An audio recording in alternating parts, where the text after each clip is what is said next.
Hello, I'm Dr. Stephen Hassan with another episode of the Influence Continuum.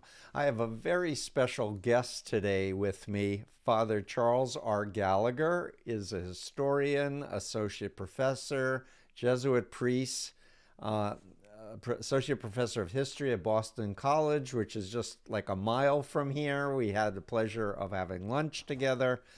And Professor, I learned about you and your incredible book that I want to mention as we begin. The Nazis of Copley Square, The Forgotten Story of the Christian Front.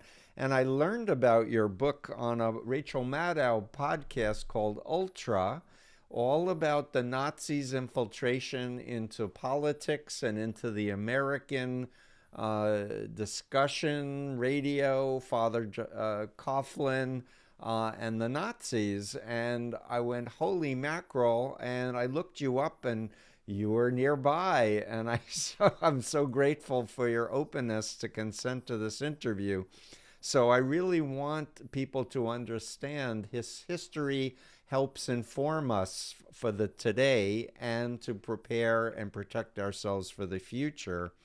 I want to say that this book was published by Harvard University Press. It won a 2022 Catholic Media Association Book Award in history. And I also want to reference your earlier work, if I may, Vatican Secret Diplomacy, Joseph P. Hurley and Pope Pius XII, which was a Yale Press that won the American Catholic Historical Association's John Gilmary Shays Prize. Congratulations.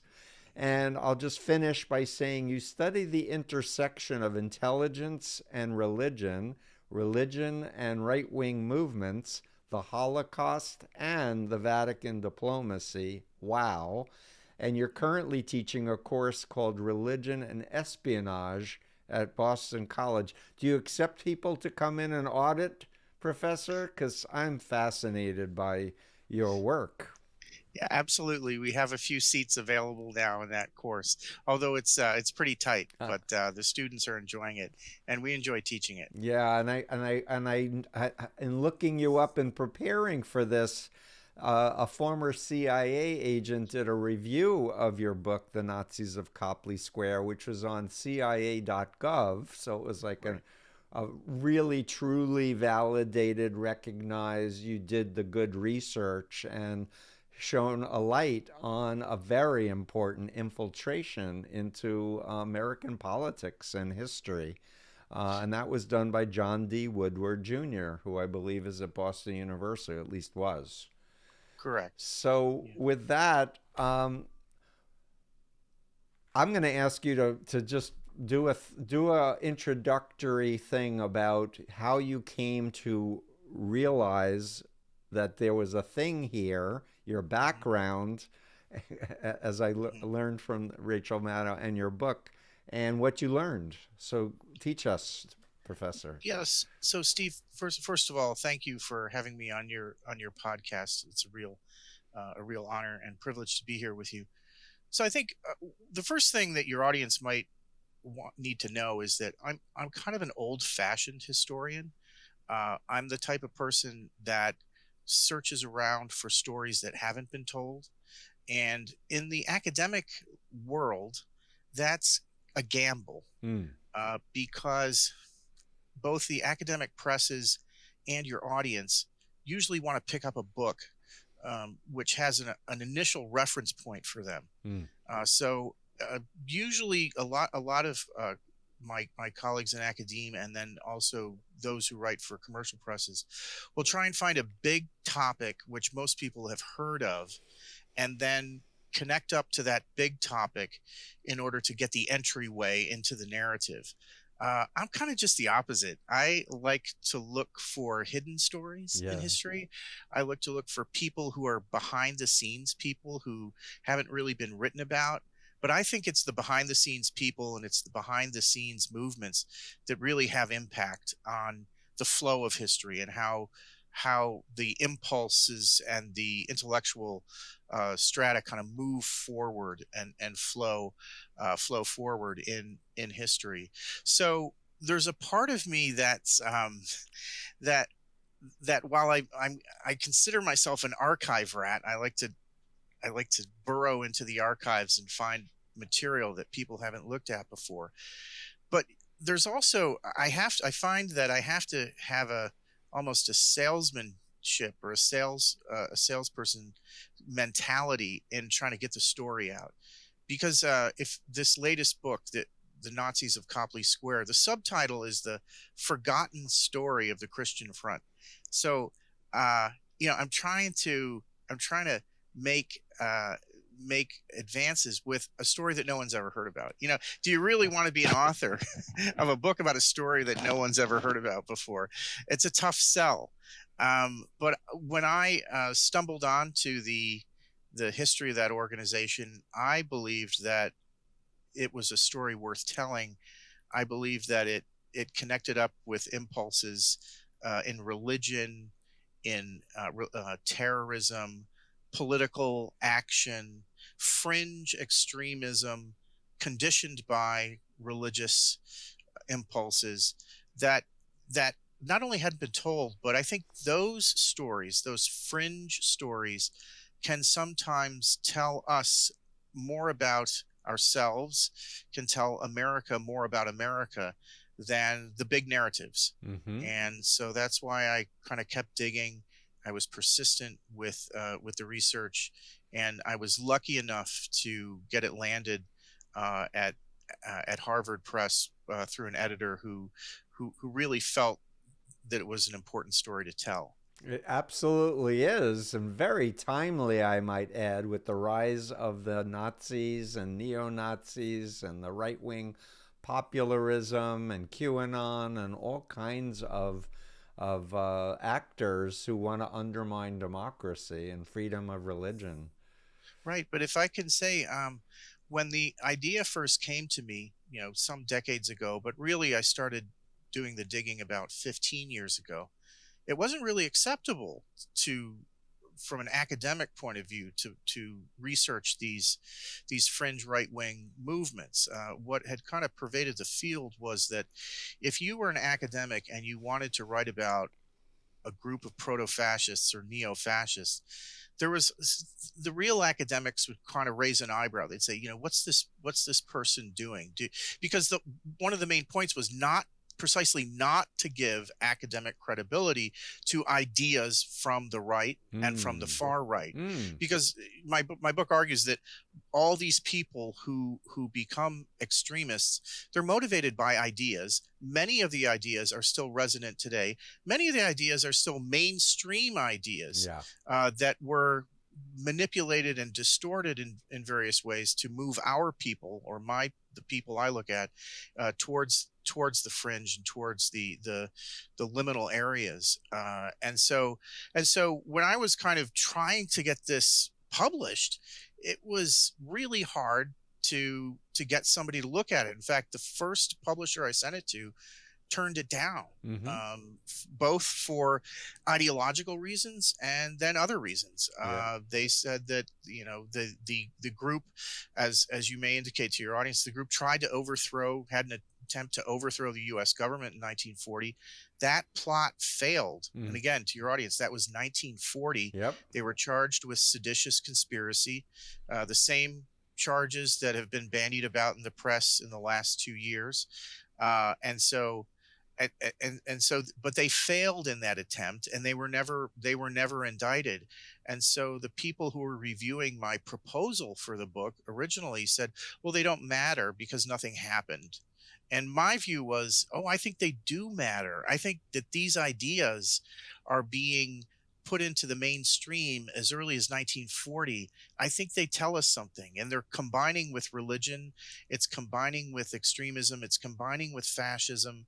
And I think I was disappointed for sure But then I was able to move on and continue. I basically continued to do more research and discovered more information Yep. that made the plot thicken even further. I'm very grateful to you for your persistence. And, you're a true academic that, as opposed to a marketer going, what's the popular story? You're like, let's think about things of consequence, of really significant point. And I wanted to do this interview with you because I didn't feel like Rachel Maddow gave you enough kudos, because I believe most of her whole podcast was based on your research. But especially, I live in Massachusetts, and there's a resurgence of these same forces. And I believe it's Massachusetts and Michigan had the biggest Nazi concentration. And Correct. Yeah. And so thank you for your due diligence and your continued success. Now, correct me if I'm wrong. Were you a police officer or an intelligence official before becoming a Jesuit priest? Yeah, so I joined religious life in my mid-30s, and before I joined religious life, I was a police officer in my hometown. Ah, I started out as an auxiliary police officer, as a summer special officer, okay. and then went on and spent a year round on that department. Yep. But that was back in the days when the special officers were getting the full training of what a ordinary police officer would get. Mm-hmm. So I was 19 and 20 years old, being trained on weaponry, on semi-automatic weaponry and other weapon systems. And I really enjoyed police work. In fact, if I didn't have a religious vocation, I thought I'd probably do it for my career. Mm-hmm. But I was a very kind of I was a devout Catholic, and I was going to church every day, and I just felt called to religious life. Right. So that I ended up moving from the police car, running radar late at night on weekends, to actually studying for the priesthood. Right. But wasn't it that exposure to assault rifles that you saw a picture, or am I misremembering a bit of your story? Yeah. So the folks that I study, they cached weapons.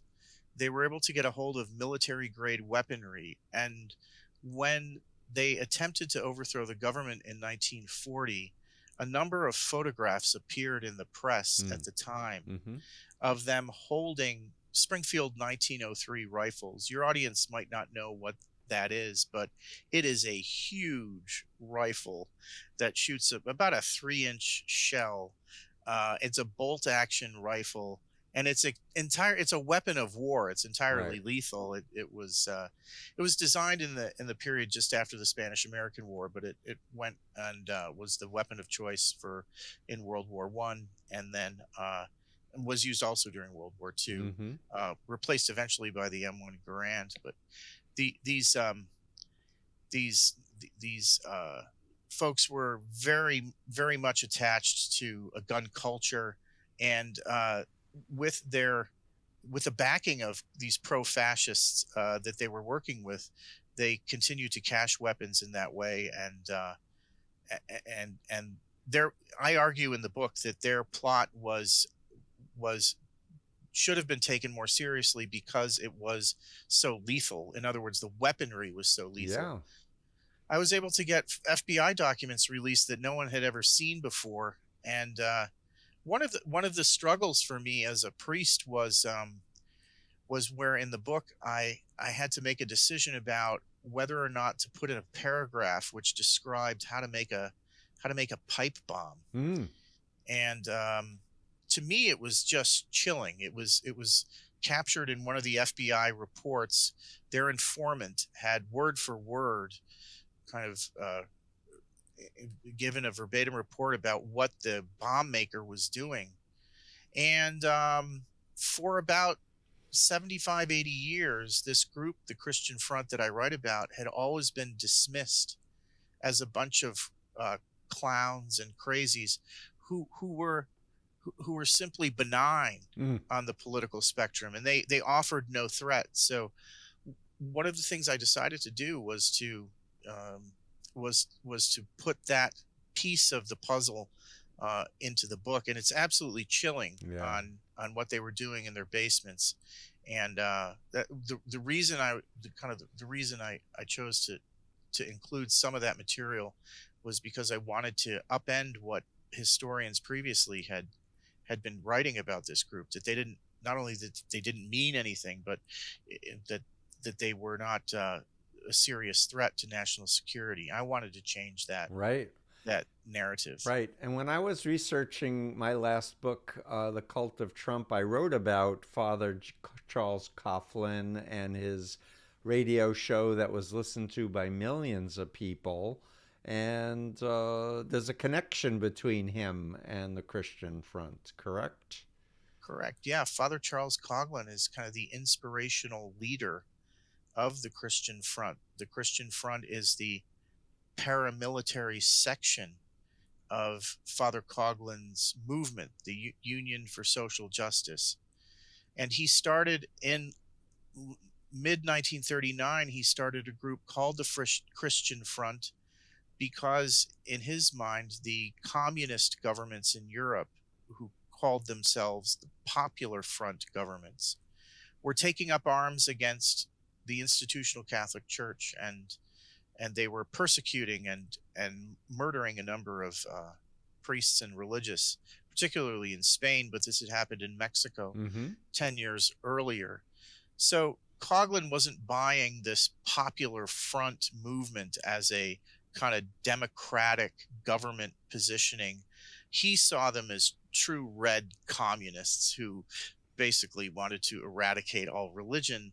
And so his group was going to paramilitarize, and and as a counterpoise to the Popular Front, he devised an organization he called the Christian Front. The Christian Front had about 100,000 members on the East Coast in the 30s and 40s. But what even the FBI didn't know was that Father Coughlin and his lieutenants, his kind of foot soldiers on the ground, had created cell structures within the larger Christian Front movement of about 12 to 17 men who were trained in military tactics and in weaponry.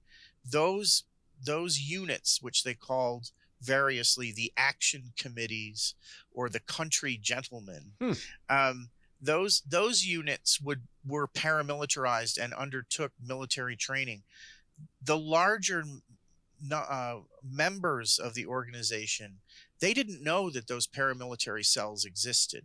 Those paramilitary cells were secret even within the organization. But in my view, I was able to uncover the FBI files on these, on the informant files, and they're absolutely chilling in terms of this group, these cell units paramilitarizing, the reasons that they want to paramilitarize, the danger that they present to the American public, in my view. Right. And Coughlin was virulently anti-Semitic.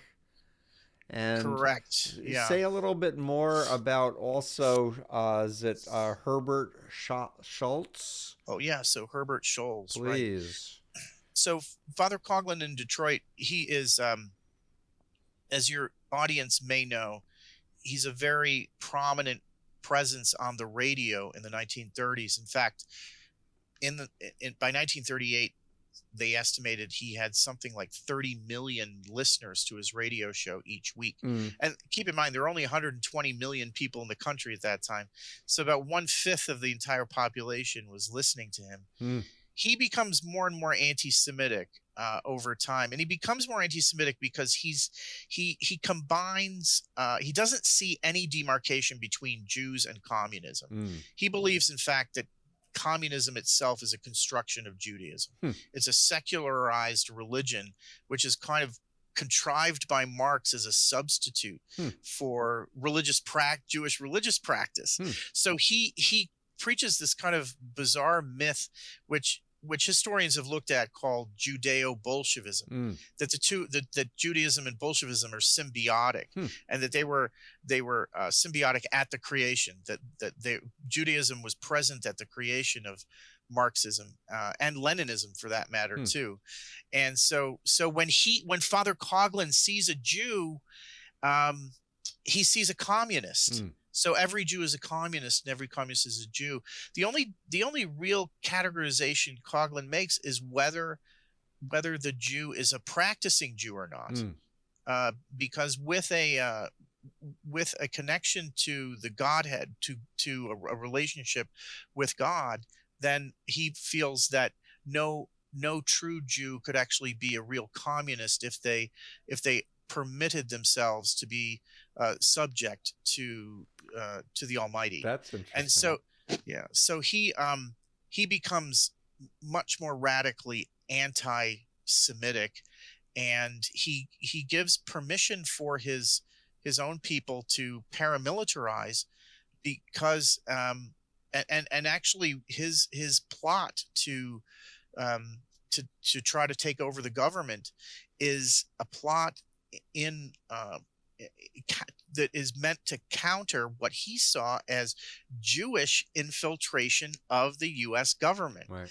So as President Roosevelt puts Jews in various positions in his cabinet and on the Supreme Court, Coughlin and his followers don't see, say, for example, Felix Frankfurter or Justice Brandeis as Jewish appointees.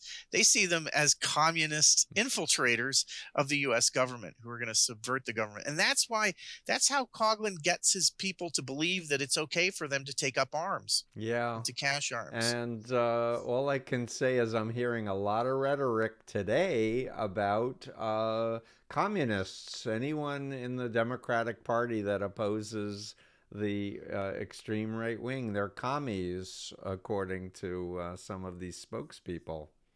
Yes, I've noticed that too. There's been a more full-throated anti-communism coming about lately in various quarters. And that's true. We haven't seen that. I as a historian, it's kind of, I see it as kind of an interesting, kind of quaint recrudescence of something that I've been studying for years. But yeah, it's not quaint, Professor. Yeah, it's not quaint. Yes, scary. It's very scary. I know. Talk about the Nazis and their infiltration of government and their desire to keep us, the United States, out of World War II, out of coming to the defense of the UK. Yeah, so there are a couple other historians who are trying to work on the exact connection between Nazi intelligence in the United States and these pro-fascist movements. Mm-hmm. What my book shows is that for the first time we have an American citizen who begins to take direction from a Nazi spy in America. This particular spy was named Herbert Schultz. He was under diplomatic cover. His story about working in the U.S. had to deal with him being the German consul in Boston. And so on the face of it, he was a minor diplomat for Germany in the United States. Right. But in fact, he was a masterful spy and was assigned to Boston in 1938 for reasons you can read about in the book, which are fascinating.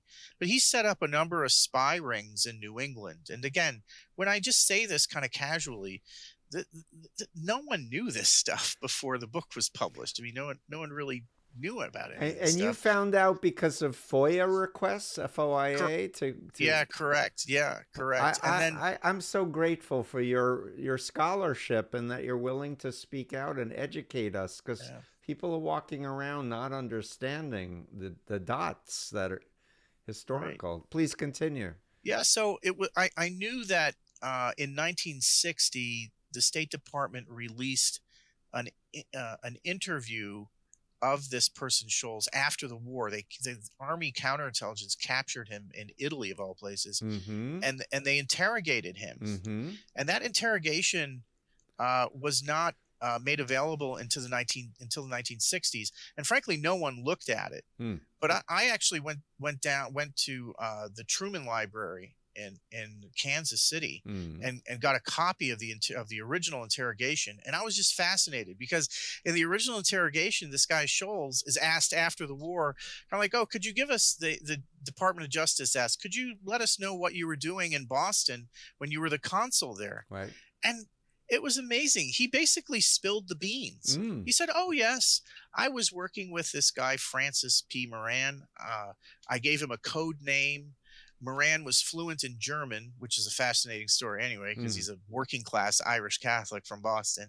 And so we basically ran an organization together in Boston to do espionage and propaganda work. And this is all sitting in the Truman Library. No one had bothered to read it. Yeah. So I thought, gosh, that's pretty amazing. This guy's basically spilling the beans on his Psyops in Boston during the war. So that's when I started digging further, and basically every chapter was a jaw dropper. I simply couldn't believe what they were doing. Yeah, but they were, and they were interfering with policy, as far as I can tell, as well as public, perception about what was happening in terms of reality. Yeah, and I think one of the reasons is that this Scholtz character. So the Scholtz character, is a really smart guy. Now that's controversial to say because he's a dyed-in-the-wool Nazi. But as a historian, I have to kind of see how the mechanism works, like how their activity ends up being successful. So, for instance, I noticed who his mentors were. Well, his mentors, this guy Scholtz, he ends up in Boston. His first mentor was Ernst Röhm, who with Adolf Hitler founded the Brown Shirts.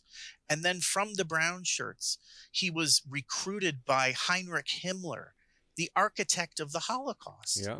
And then after his first job, after leaving graduate school, was as the secretary to Rudolf Hess, who becomes the deputy Führer.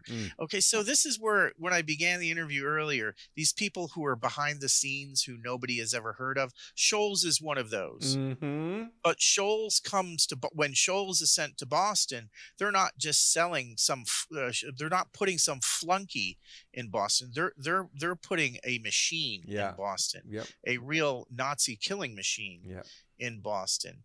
And the work that he does with Moran is masterful. I mean, one of the things that I was able to do through just my digging around was Scholtz went and got a PhD in psychology at the University of Leipzig in 1932. I basically kept hitting the pavement and I actually got a copy of his doctoral thesis, and it is absolutely fascinating. His thesis was about a thing called imageless thought. Basically, how to provoke people to do things that you want them to do that they might not even think about without them even thinking about it. Well, it sounds like mind control to me, Doc. It sounds like, exactly. I think, it was. So it was in German, correct? It was in German, University of Leipzig, 1932. It was a short thesis, but the translation of it is absolutely fascinating. I would love to see that, Doc. Yeah, I in fact gave a talk on this to an organization of intelligence agents in Italy who study about intelligence analysis over last summer. That was pretty wild. I want to learn from you, and I want to know what this guy was teaching in the 30s, because for my work, it kind of goes back to Edward Bernays and his 1928 book Propaganda, and Goebbels tried to hire him to help the Nazi machine, and that whole, you have to create a need and then you can sell people anything kind of mentality. But I'm fascinated to connect the historical dots too, because what I'm seeing now, and everyone is seeing now, is psyops, but on the internet and in massive scale, with using people's private data to customize, with the use of AI, techniques to manipulate the mind. Right. Yeah, it's fascinating. Yeah, it's fascinating. Can you say anything more about his dissertation before we go back to your book? Because you really piqued my curiosity. Yeah. So, in fact, when I was giving my paper to the intelligence analysts over there in Europe, one of them came up to me after the conference and said, this concept of imageless thought, it's basically about thought devoid of reflection, which basically is pure emotion. So it's thought, but the primary content is emotion. So when in the 1950s and 60s, when kind of analytical philosophy and more systematic philosophy took over, all of that emotive stuff kind of went to the wayside. But one of the I'll call him a practitioner of intelligence said, he said, I would like to read Scholz's dissertation. I would like to talk to you more about this, because he thought it would be useful precisely to use on the internet. Yeah.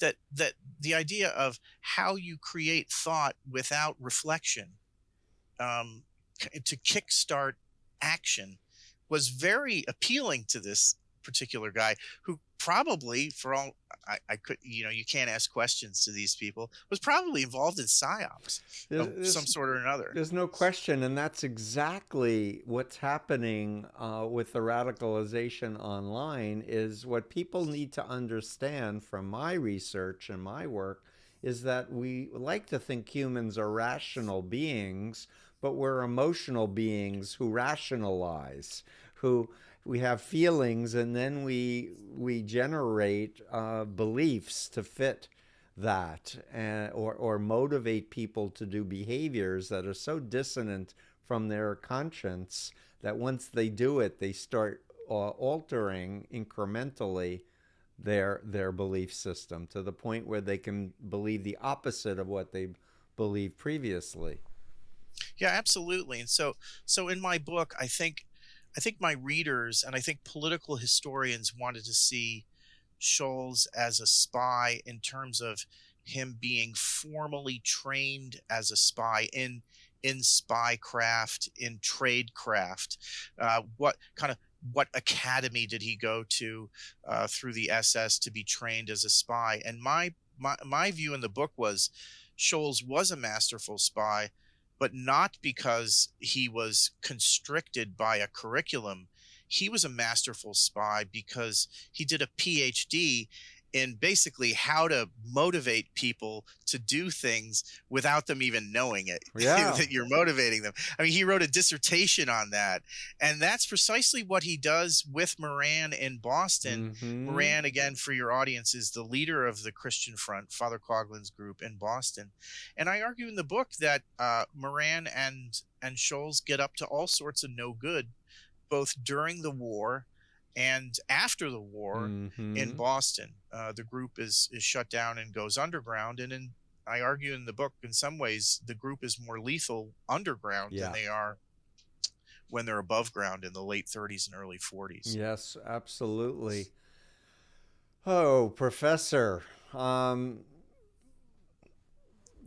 want to say tell us more, but is it not true that the Nazis co-opted at least one politician, or was there more? Oh, yeah. So the network of Nazi intelligence officials in the U.S., the history on that is still pretty murky. Mm-hmm. So we know who was working with. Who was, I would say, sympathetic to the Nazi cause, and who the Nazis were trying to manipulate. So there were various senators and congressmen. Rachel Maddow's podcast mentions a number of these, but there were more than Senator Lundeen of Minnesota. Now, the one thing that the Maddow podcast did not mention was that Senator Lundeen of Minnesota was on the Senate Armed Forces Committee, and that he was in charge of whether or not the Americans would adopt the M1 Garand battle rifle. And in the summer and spring, I get into this in the book, in the summer and spring of 1940, Scholtz and Moran go on this offensive to try to get the U.S. Army to adopt a different gun, a gun no one's ever heard of, called the Johnson rifle. Well, so here you have this religious organization which is secretly being controlled by a Nazi spy agent in Boston. Right.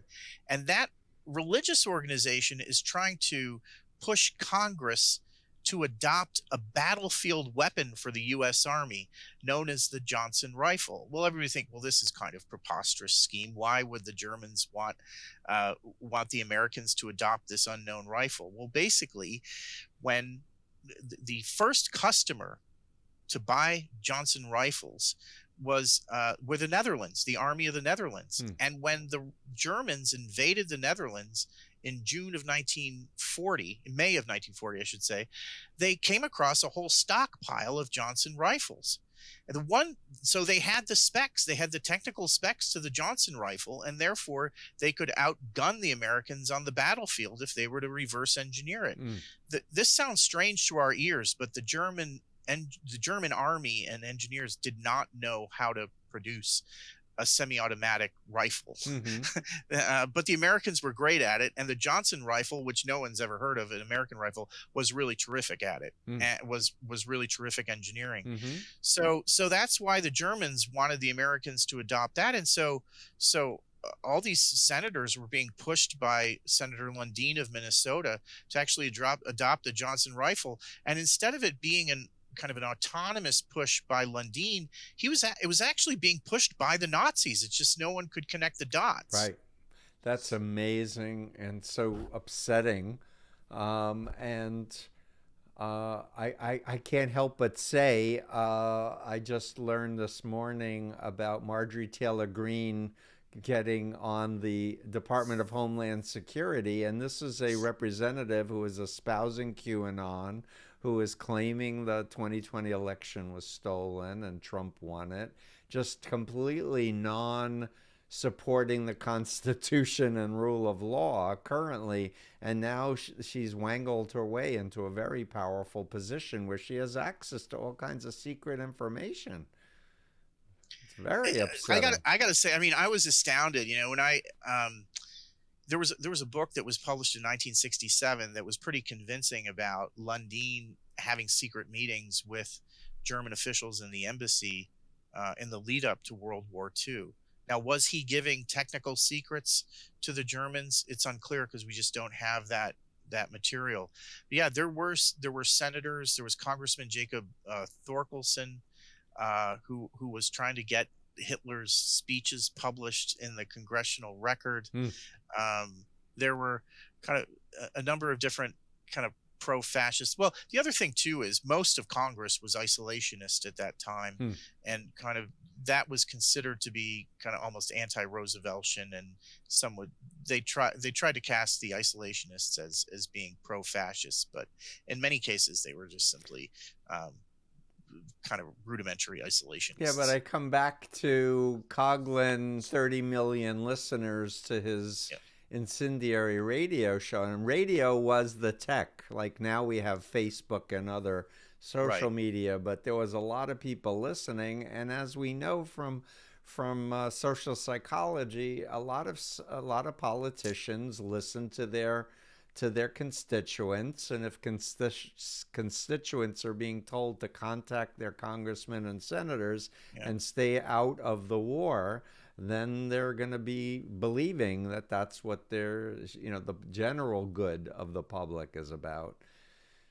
Yeah, and then the added kind of effect for Coughlin was his Roman collar and his mellifluous voice, where he could not just project a media presence, but almost give a moral permissibility over the airwaves to people who would otherwise never think of doing anti-Semitic actions or even kind of asymmetric actions that were political or otherwise, that they would never think about doing without the influence of this media.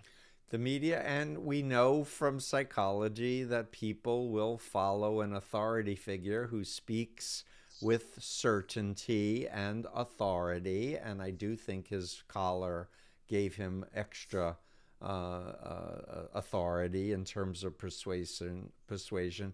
But Professor, I keep coming back to Scholz as a not just a spy, but an activist, infiltrator of the United States to recruit and radicalize people to do a coup against the United States government, which is what happened. An attempt just happened violently on January 6th of 2021 of people radicalized.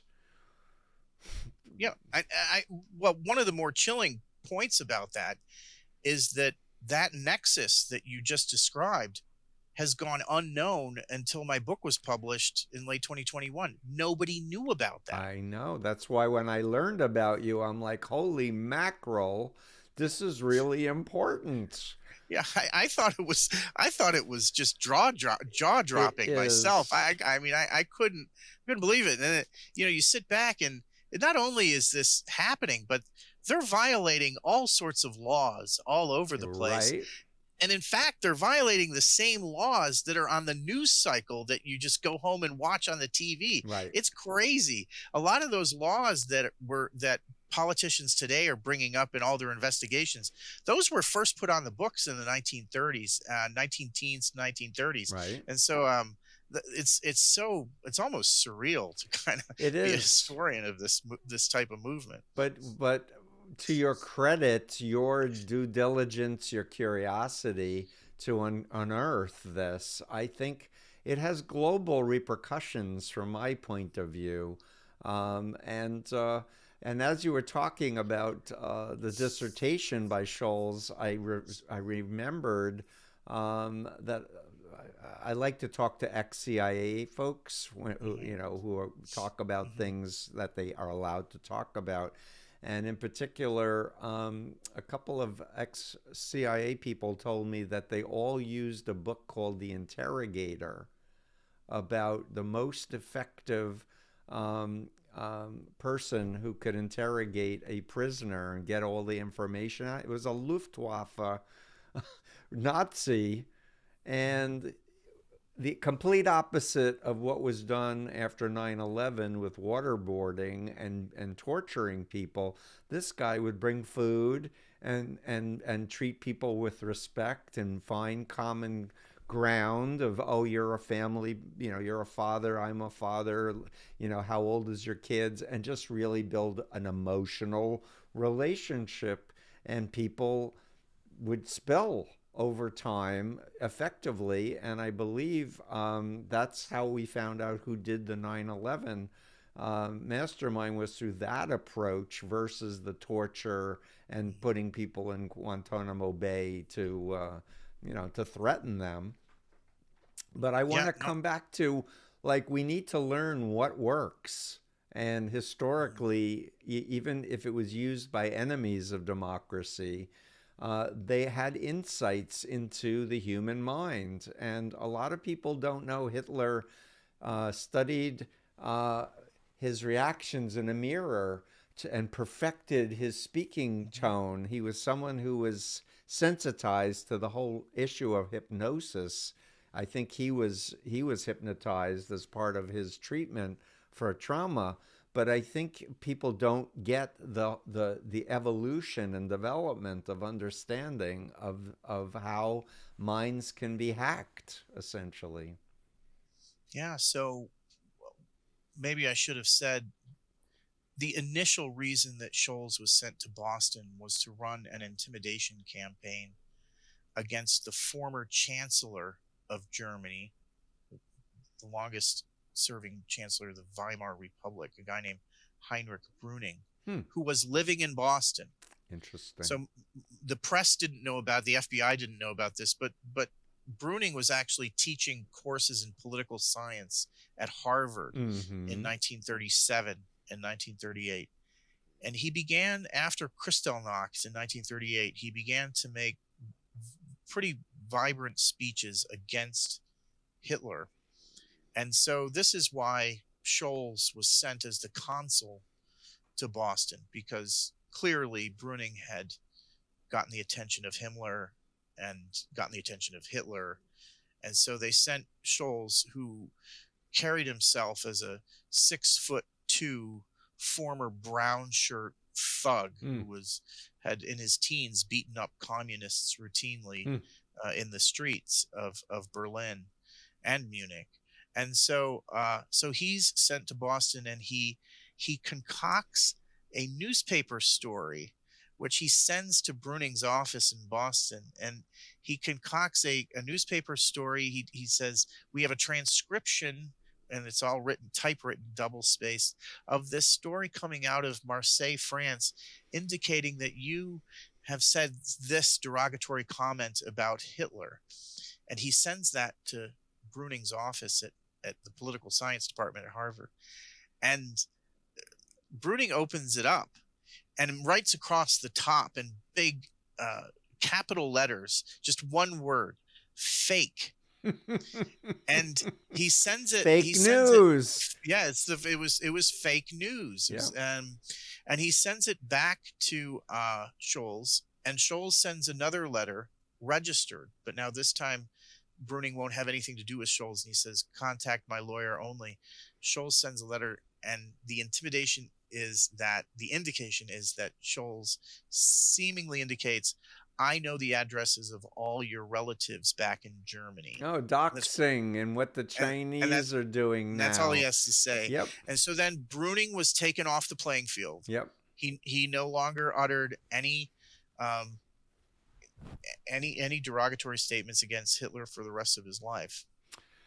So we really are using this historical lens from the 30s and 40s, putting it in the 21st century, and this is real, folks who are listening to this. And this is, Professor Gallagher is a scholar. He's done his homework. This is a Harvard University Press, I assume a peer-reviewed thing, book that has gotten awards for its scholarship. So congratulations. But I really, all I can say is I hope somebody who's listening to this, who's thinking about what can I do to make a difference in the world, might not go for the popular book topics that are topical, but follow your example, to follow your interests of something that might lead to a gold mine of really incredibly important historical information. Well, thank you. I mean, I enjoy doing the digging. The thing is, you just have to keep at it, and it's unclear what the end result's going to be. So you just, I guess you just have to have faith. Yeah, you follow. Well, I was just interviewing someone who said you follow the money. But in this case, you're following your gut and your own life experience of this is really weird. I'm seeing this photo with military rifles. What's up with this? And I don't know. I just think that what you've done is so important, and we need to get your message out, which is why I invited you. But as we're talking further, more dots are connecting in my mind, and we have to think about educating the public, in my opinion, about how disinformation works, how appeals to emotion are subverting our common sense and our critical thinking and our value system, and coming back to what I believe is true religion, which is about love and humility and service to others, and not hatred and dogma and blind obedience. I couldn't agree with you more. What I think is unfortunate is that Scholtz was savvy enough to understand that he could possibly use religion to push Nazi propaganda and espionage in the United States. The FBI never thought it would happen. In my research, the FBI doesn't even consider Scholtz as having contact with the Christian Front, precisely because the Christian Front is a religious organization. And the FBI says, well, there's the protection, the First Amendment protection clause and religious expression clauses. So, and the disestablishment clause. So clearly the Germans would never be working with religious groups. It didn't dawn on the Wow. FBI. It didn't dawn on the FBI that a foreign intelligence agency would ever work with religious groups to undermine American democracy. But sure enough, Wow. that's what Scholz and his and kind of shaped by Himmler and shaped by Hess were up to here in But Boston. isn't I that heard they were pretty in a successful. sense what's happening now is the co-option of freedom of religion means a free Yeah, pass to lie, yeah. steal, cheat, molest children, or whatever else? Yeah, well, it's not only that. I think in the political sphere that I look at, I'm more concerned about what I see as a resurgence of what used to be called Christian nationalism. Right. And so the Christian nationalism, which was quite evident in the late 40s and into the mid 50s, dropped off in the 60s, came back a little bit in the 90s through the Christian identity movement. I seem to see there's more kind of an embrace, not an embrace, but there's definitely a naming of Christian nationalism in the U.S. These days, and so that makes me wonder about maybe that particular style of religious expression. That was what was susceptible to manipulation in the era I study, and so Mm-hmm. you can draw your own conclusions about today. Yeah, but I have a friend, Kerry Noble, who was one of the top people in one of the first Christian identity militia groups, the Covenant, the Sword, and the Arm of Sure. the Lord, and he wrote a book, A Tabernacle of Hate. And they had a standoff with the FBI. In his case, fortunately, a lot of people didn't die, but he actually carried a bomb into a church where there were gay practitioners there, and fortunately had a conscience moment and didn't detonate it. And the man's religious to this day, wanting to help people realize this is not a sustainable ideology if you care at all about God or about values, or if you have children and you want a world where they're safe. This is the exact opposite. And I've been saying this publicly, Professor, for a bunch of years now, that there are forces that want Americans to kill Americans and are deliberately trying to polarize and radicalize. And there is an estimated 20 million AR 15 rifles. Why do we need assault rifles that can shoot 100 rounds in was it a minute or in a second, that are killing children and are being, like, what's the mentality? Is that really freedom to have assault rifles? I think Putin and other bad actors just want to arm a lot of disaffected veterans and other people they can radicalize to create chaos and to dismantle America, because they want to do their nasty deeds and they don't want government regulation or this messy thing called human rights. Um, so, Yeah, I think in my book I look at particularly at the religious situation and how those impulses kind of came into play to bring about then what you're talking about happening these days. mm-hmm, mm-hmm. So, Professor, I want to thank you. I want to give you the last words, but I'm serious about, I really want to learn more from you. I don't know about my availability to attend a class every week for a semester, but I'd love to learn from you. I would love to get an English translation of this dissertation, and maybe we could do another talk, Sure. about that. And Yeah. before we let you go, I really want you to just give us a teaser for your first book, Vatican Secret Diplomacy, Joseph P. Hurley and Pope Pius XII, please. Yeah. So that was published almost 13 years ago now. It's a story of a behind the scenes guy, the first American to be named a diplomat for the Vatican, I was able to get into his personal archives and to kind of sift through those to figure out what the Vatican and the United States were saying and thinking about not only the rise of fascism in Europe, but the position of the Jews in Europe. And there were a lot of interesting moral situations that come up, and particularly on how this person, Joseph Hurley, as an American, was trying to push the Vatican to be more vocal against Nazi Germany. And so that's, in a sense, he himself is involved with negotiations with Father Coughlin. So there are lights and shadows in all of this. In both stories, there are kind of lights and shadows. There is an anti-fascist Catholic woman in the story of the Christian Front, who also acts as kind of a beacon of hope. A woman named Frances Sweeney.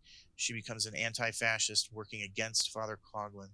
And so maybe that's what I would leave your audience with, that it's not necessarily that even within the evil structures that we're talking about and that we can see around us, there is some light that can be emitted, and there are people with goodness in their heart who follow the law of love and can push us in the proper direction. Perfect way to end. Love and truth and conscience and common sense and coming together, not trying to polarize through hate and distrust. So thank you so much, Professor. Thank you. It's been great to have this conversation. I love it, and I want to learn from you, so we'll be in touch. Thank you. All right. Bye. Thank you again, Steve. Thanks. Bye-bye. Bye.